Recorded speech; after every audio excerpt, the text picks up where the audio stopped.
സേവ്യ സംഘങ്ങൾ, ശേഷം വിശ്വാസ സമൂഹം എല്ലാവർക്കും ദൈവനാമത്തിൽ എൻ്റെ സ്നേഹമാണ്. ഇന്ന് മാർത്തോമ സഭയായി സേവ്യ സംഘ ദിനമായി ആചരിക്കുന്നുള്ളൂ. ഇന്ന് നാം ചിന്തിക്കുന്നത് സ്ത്രീകൾ സുവിശേഷത്തിന്റെ സാക്ഷികൾ എന്ന ചിന്തയെ ആസ്പദമാക്കിയാണ്. ഇന്ന് ഏവൻഗേലിയനായി വായിച്ച വേദഭാഗം ലൂക്കോസ് എഴുതിയ സുവിശേഷം 8-ാം അധ്യായം 1 മുതൽ 3 വരെയുള്ള വാക്യങ്ങൾ. വിശുദ്ധ ലൂക്കോസ് എഴുതിയ സുവിശേഷം 8-ാം അധ്യായം 1 മുതൽ 3 വരെയുള്ള വാക്യങ്ങൾ. അനന്തരം അവൻ ദൈവരാജ്യം പ്രസംഗിച്ചും സുവിശേഷിച്ചുകൊണ്ട് പട്ടണം തോറും സഞ്ചരിച്ചു. അവനോടുകൂടെ 12 പേരും അവൻ ദുരാത്മാക്കളെയും വ്യാധികളെയും നീക്കി സൗഖ്യം വരുത്തിയ ചില സ്ത്രീകളും 7 ഭൂതങ്ങൾ വിട്ടുപോയ മഗ്ദലക്കാരത്തെ മറിയയും ഹെരോദാവിന്റെ കാര്യവിചാരകനായ കൂസയുടെ ഭാര്യ യോഹന്നെയും ശൂശനെയും തങ്ങളുടെ വസ്തുവക കൊണ്ട് അവർക്ക് ശുശ്രൂഷ ചെയ്തു പോന്ന മറ്റു പല സ്ത്രീകളും ഉണ്ടായിരുന്നു. ഒരു നിമിഷം നമ്മുടെ കണ്ണുകളുടെ സ്നേഹമായ സ്വർഗീയപിതാവേ, അനുഗ്രഹിക്കപ്പെട്ട വിശുദ്ധ ദിവസത്തിന്റെ രാവിലെ സമയത്ത് കർത്താവെ, ഞങ്ങൾ വിശുദ്ധിയോടെ നിന്നെ ആരാധിപ്പാൻ കാണും. ഞങ്ങളുടെ ജീവിതത്തിൽ ഒരു ദിവസം കൂടെ ദാനമായി തന്ന ഞാൻ നന്ദിയോട് സ്തോത്രം. അല്പസമയം നിന്റെ വചനത്തിന് മുന്നിലിരിക്കുമ്പോൾ കർത്താവ് ഏത് ആത്മാവിനാൽ ഈ വചനം എഴുതപ്പെട്ടുവോ ആ ആത്മാവിനാൽ കർത്താവ് ഞങ്ങൾക്ക് ഈ വചനം ശ്രവിപ്പാൻ ഞങ്ങളെ ഹൃദയ കണ്ണുകളെ തുറക്കണമെന്ന് പ്രാർത്ഥിക്കുന്നു. എല്ലാം യേശുവിന്റെ നാമത്തിൽ തന്നെ.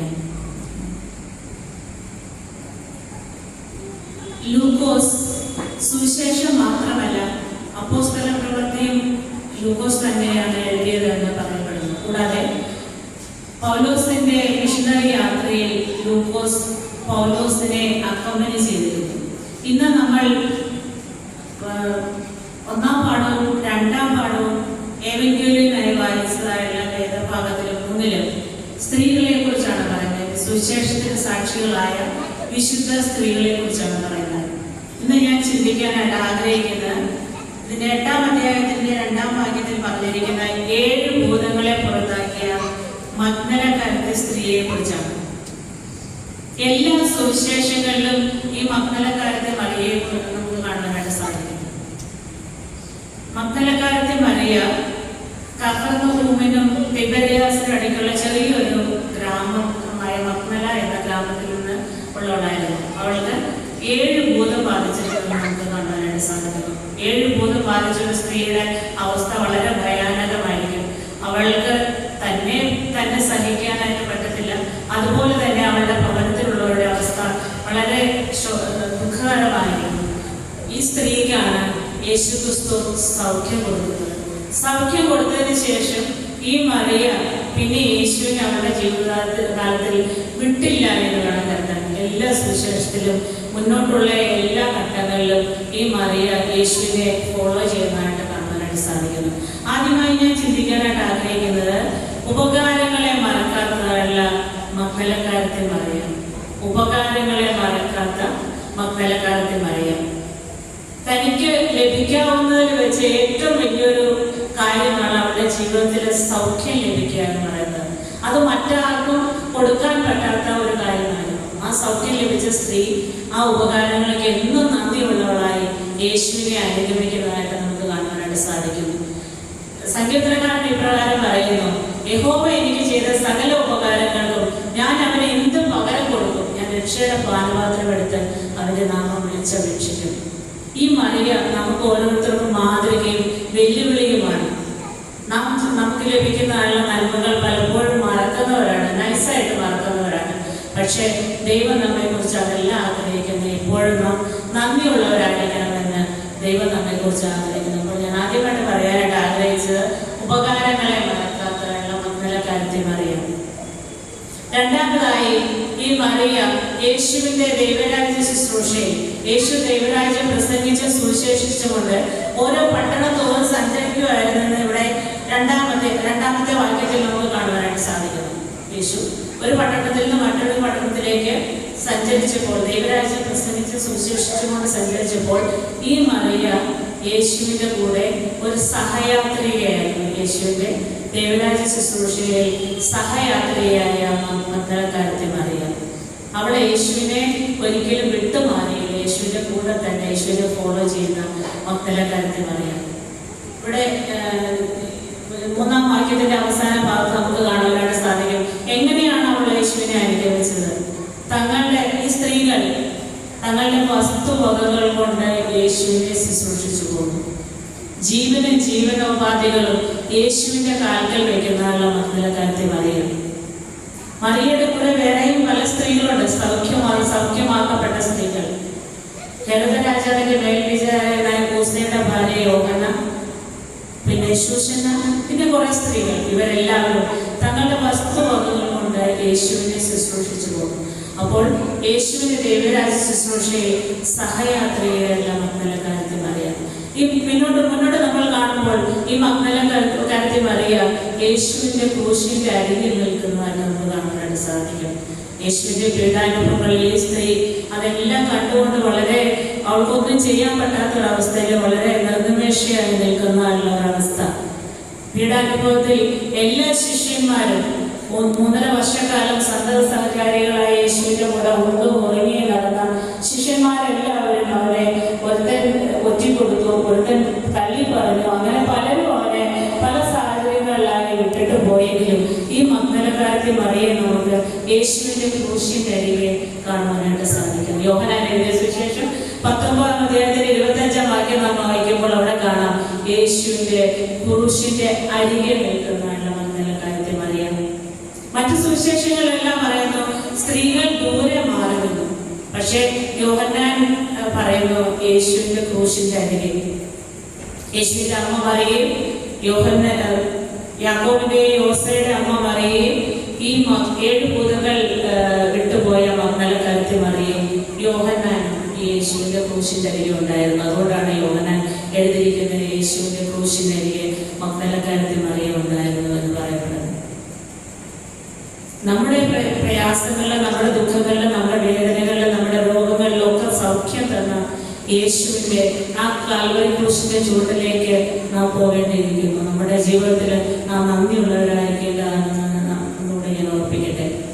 അടുത്തതായി മഗ്ദലക്കാരത്തി മറിയെ കല്ലറയുടെ അരികെ ഇരിക്കുന്നതായിട്ട് നമുക്ക് കാണുവാനായിട്ട് സാധിക്കും. കല്ലറയുടെ അരികെ ഇരിക്കുന്നതായുള്ള മഗ്ദലക്കാരത്തി മറിയ. യേശു മരിച്ച ശേഷം യേശുവിന്റെ ഒരു രഹസ്യ ശിഷ്യനായിരുന്ന അരിമത്യക്കാരനായ യോസഫ് ഹെരോദ രാജാവിന്റെ അടുക്കൽ ചെന്ന് യേശുവിന്റെ ശരീരം ഏറ്റുവാങ്ങുന്നതിന് വേണ്ടി അനുവാദം വാങ്ങിച്ചു വരുമ്പോൾ മറ്റൊരു രഹസ്യ ശിഷ്യനായിരുന്ന നിക്കോദെമോസ് 100 റാത്തൽ മൂറും അകിലും കൊണ്ട് ഒരു കൂട്ടുണ്ടാക്കി യഹൂദ മര്യാദ പ്രകാരം അവന്റെ ശരീരം പൊതിഞ്ഞ് കല്ലറയ്ക്കകത്ത് വയ്ക്കുന്നു. കല്ലറയുടെ വാതിൽക്കൽ വലിയൊരു കല്ലും ഉരുട്ടി വയ്ക്കുന്നു. ഈ കല്ലറയുടെ അടികൾ ഒന്ന് ആലോചിച്ച് നോക്കിയേ. 6 മണി നേരം മുതൽ 9 മണി നേരം വരെ അവിടെ വലിയൊരു അന്ധകാരം ഉണ്ടായി, ഭൂകമ്പം ഉണ്ടായി, പാറ പിളർന്നു, യെരുശലേമിന്റെ തിരശ്ശീല മേൽതൊട്ട് അടിവരെ കീറി. ഇല്ലേ, എന്തെല്ലാം അത്ഭുതങ്ങൾ നടന്നു അവിടെ, എന്തെല്ലാം പ്രകൃതിക്ഷോഭങ്ങളുണ്ടായി. ഇതൊന്നും മറിയെ ഒട്ടും ഭയപ്പെടുത്തില്ലെന്ന് വേണം മനസ്സിലാക്കാൻ.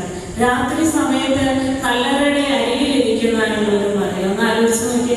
അവളുടെ ജീവിതത്തിൽ അവൾക്കിനെതിരെ വലുതൊന്നും സംഭവിക്കാനില്ല. അവളുടെ രക്ഷകനായ അരുമനാഥനായ യേശുവിന്റെ കല്ലറയ്ക്ക് ഇരിക്കുന്നതായില്ല മഗ്ദലക്കാരത്തി മറിയ. പിന്നീട് നമുക്ക് ഈ മറിയെ കാണുന്നത് ആഴ്ചവട്ടത്തിന്റെ 1-ാം ദിവസം. ആഴ്ചവട്ടത്തിന്റെ 1-ാം ദിവസം ഈ സ്ത്രീകൾ കല്ലറയ്ക്കൽ ചെല്ലുന്നു. ഉയർത്തെഴുന്നേറ്റ യേശുവിന്റെ ദൃക്സാക്ഷിയാവാൻ ഭാഗ്യം ലഭിച്ചതായുള്ള മഗ്ദലക്കാരത്തി മറിയ. കല്ലറയ്ക്ക് ചെന്ന് കഴിഞ്ഞപ്പോൾ കല്ല് ഉരുട്ടി നീക്കിയിരിക്കുന്നു. അവിടെ യേശുവിന്റെ ശരീരം അവൾ കാണുന്നില്ല.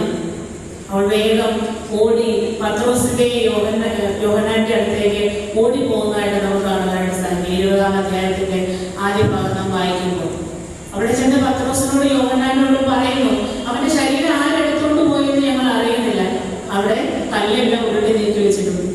അവർ ഓടി പോവുകയാണ് യേശുവിന്റെ അടുത്തേക്ക്, യേശുവിന്റെ കല്ലറയ്ക്കലോട്ട്. യോഹന്നാൻ ആദ്യം ഓടി, അതിന്റെ പുറകെ പത്രോസ്, അതിന്റെ പുറകെ മഗ്ദലക്കാരത്തി മറിയയും ഓടും. ഈ കല്ലറയുടെ അടുക്കൽ ചെന്നപ്പോൾ യോഹന്നാൻ ഒന്ന് കുനിഞ്ഞു നോക്കി, അവിടെ ഒന്നും കണ്ടില്ല. പത്രോസ് വേഗം ചാടി കല്ലറയ്ക്കകത്ത് കയറി. അവിടെ കയറിയപ്പോൾ എന്താണ് കണ്ടത്? അവിടെ യേശുവിനെ പൊതുവെ ശീല ഒരു വശത്ത് മാറ്റി വെച്ചിരിക്കുന്നു, പിന്നെ റൂമാൽ ഒരു വശത്ത് മാറ്റി വെച്ചിരിക്കുന്നു. അവിടെ ഒന്നും കണ്ടില്ല. നമ്മളാണെങ്കിൽ പറഞ്ഞേനെ, ഓ ഇവളുമാരുടെ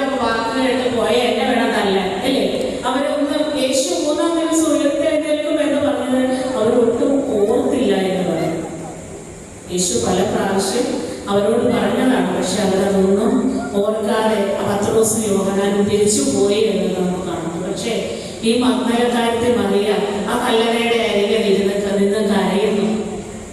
അവൾ ഇടയ്ക്കൊന്ന് കുനിഞ്ഞു നോക്കിയപ്പോൾ അവിടെ കല്ലറയിൽ യേശുവിന്റെ ശരീരം വെച്ചിരുന്ന കാലിലും തലയ്ക്കിലും കുറെ ദൂതന്മാരെ നിൽക്കുന്നതായിട്ടാണ് അവൾ കണ്ടത്. അപ്പോൾ ആ ദൂതന്മാരോട് അവൾ ചോദിക്കുക, എന്റെ രക്ഷകനെ എവിടെ എടുത്തുകൊണ്ട് പോകും? യേശുവിനെ എങ്ങോട്ട് എടുക്കും? യേശുവിന്റെ ശരീരം എങ്ങോട്ട് എടുത്തുകൊണ്ട് പോകും? പറയൂ, ഞാൻ അവനെ എടുത്തുകൊണ്ട് പോയിക്കൊള്ളാം, ഞാൻ അവനെ എടുത്തുകൊണ്ട് പോയിക്കൊള്ളാം. ഒരു സ്ത്രീയുടെ ധൈര്യം, ഞാൻ അവനെ എടുത്തുകൊണ്ട് പോയിക്കൊള്ളാം. അവൾ തിരിഞ്ഞു നോക്കിയപ്പോൾ ഒരു മനുഷ്യൻ, അതായത് യേശുവാണ്, പുറകെ നിൽക്കുന്നതായിട്ട് അവൾ കാണുന്നു. അപ്പോൾ അവൾ വിചാരിച്ചു അത് തോട്ടക്കാരനായിരിക്കുന്നത്. അവൾ ചോദിക്കുന്നത്, എന്റെ ഗുരുവിനെ, എന്റെ നാഥനെ, എന്റെ രക്ഷകനെ എങ്ങോട്ടാണ് എടുത്തോണ്ട് പോയത്? ഞാൻ അവന്റെ ശരീരം എടുത്തോണ്ട് പോയിക്കൊള്ളാം. അപ്പോൾ യേശു മറിയ എന്ന് വിളിക്കുന്നതല്ല യേശുവിന്റെ ശബ്ദം. മറിയ ശബ്ദം കേട്ടപ്പോഴേ തിരിച്ചറിഞ്ഞു തന്റെ നാഥന്റെ ശബ്ദം. യേശുവിന്റെ ശബ്ദം അവൾക്ക് എപ്പോൾ കേട്ടാലും മനസ്സിലാവും. അവൾ തിരിച്ചറിഞ്ഞു എന്നാണ് അവൾ പറയുന്നത്. അവൾ യേശുവിന്റെ ഉയർത്തെഴുന്നേറ്റ യേശുവിന്റെ ദൃക്സാക്ഷിയായിരുന്നു ഈ മഗ്ദലക്കാരത്തെ പറയുന്നു. അപ്പോൾ എവിടെ നിന്ന് തുടങ്ങിയത്? സൗഖ്യം കിട്ടിയ മഗ്ദലയിൽ തുടങ്ങിയതാണല്ലോ അവളുടെ യേശുവിനെ അനുഗമിക്കുന്നതാണ് കല്ലറയ്ക്കൽ വരെ. ഉയർത്തെഴുന്നേറ്റ് മാർക്കോസിന്റെ സുവിശേഷം 14-ാം അധ്യായത്തിന്റെ 9-ാം വാക്യത്തിൽ നമുക്ക് കാണാനായിട്ട് സാധിക്കുന്നു. ഉയർത്തെഴുന്നേറ്റ യേശു 7 ഭൂതങ്ങൾ വിട്ടുപോയ മഗ്ദലക്കാരത്തെ മറിയയ്ക്കാണ് ആദ്യമായി പ്രത്യക്ഷനായത്. അടുത്തതായി യേശുവിന്റെ ഉയർപ്പിന്റെ സാക്ഷിയാകുവാനുള്ള ദൗത്യം ലഭിച്ചതും ഈ മഗ്ദലക്കാരത്തെ മറിയയ്ക്ക് തന്നെയാണ്. യേശുവിന്റെ ഉയർപ്പിന് സാക്ഷിയാകുവാനുള്ള ദൗത്യം ലഭിച്ചത് യോഹന്നാന്റെ സുവിശേഷം 20-ാം അധ്യായത്തിന്റെ 17 വാക്യത്തിൽ നാം വായിക്കുമ്പോഴോടെ കാണുവാനായിട്ട് സാധിക്കും. നീ പോയി ശിഷ്യന്മാരോട് പറയും, ഞാൻ ഉയർത്തെഴുന്നേറ്റു. അപ്പോൾ ആ ഉയർത്തെഴുന്നേറ്റ സാക്ഷിയെന്ന് നാം ചിന്തിക്കുന്ന സ്ത്രീകൾ സുവിശേഷത്തിന്റെ സാക്ഷികൾ എന്ന വിഷയത്തെ ആസ്പദമാക്കിയാണല്ലോ. ഈ ഉയർത്തെഴുന്നേറ്റ യേശുവിന്റെ സാക്ഷികളാകുവാൻ സേവിക സംഘ ദിനമായി നമ്മളെ ഈ ഇത് ഉത്ബോധിപ്പിക്കും. ഈ സേവിക സംഘ ദിനത്തിൽ വിശ്വാസതീക്ഷ്ണതയും ആത്മബോധവുമുള്ള നല്ല സ്ത്രീകളായി യേശുവിന്റെ സുവിശേഷത്തിന്റെ സാക്ഷികളായി നിലകൊള്ളുവാൻ ഈ സേവിക സംഘ ദിനത്തിൽ നിങ്ങളെല്ലാവരെയും എന്നെ ദൈവം സഹായിക്കട്ടെ. എനിക്ക് ഇങ്ങനെ ഒരു അവസരം തന്ന അച്ഛനോടും ക്രൈസ്തവ സമിതി അംഗങ്ങളോടും സേവിക സംഘത്തിന്റെ ഭാരവാഹികളോടുമുള്ള നന്ദിയും സ്നേഹവും അറിയിക്കുന്നു. ഈ വചനത്താൽ നമ്മെ എല്ലാവരെയും അനുഗ്രഹിക്കട്ടെ. എല്ലാ സേവിക സംഘങ്ങൾക്കും സേവിക സംഘ ദിന ആശംസകൾ.